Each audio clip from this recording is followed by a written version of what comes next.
question is for Dr. Francis. So, how far should innovation go? It is interesting that you mentioned earlier about thinking big and frugality. But if we look at Amazon,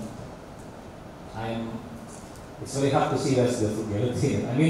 Jeff Bezos is going to space, and if we see those kinds of innovation, maybe it has no relation with Amazon. Maybe it more makes sense with Malaysia Airlines to take people from point A to point B. Also, if you look at Google, currently there are about 273 products that being killed by Google. We do know that Google and Amazon is rich, so they can absorb the financial. But for the rest of us, how to determine the sweet spot between innovating to survive in the battlefield and focusing on the current tested and true conventional profit makers. Thank you. All right. First of all, let me mention that Jeff wanting to go to space is his hobby. There's nothing to do with Amazon for sure. He's handed a grade also to our new CEO as well. Now the question is started with how far can innovation go, right? So, and then we talk about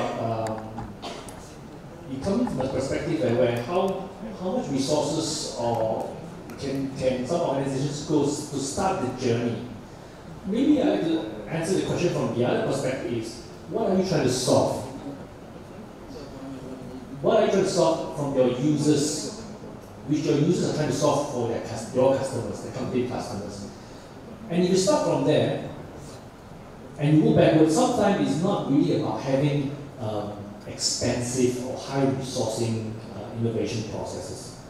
It can be as simple as simplifying processes. In fact, when you innovate to simplify a process, you actually save time and money for your company, right?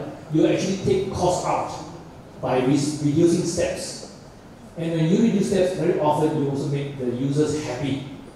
So, how far do you go? It really depends on what are you trying to solve. So I always encourage to look at using a mechanism and process to look at what are you trying to solve, and make sure that one of the pitfalls I find in innovation, people don't spend sufficient time to understand the problem or the customers or the users.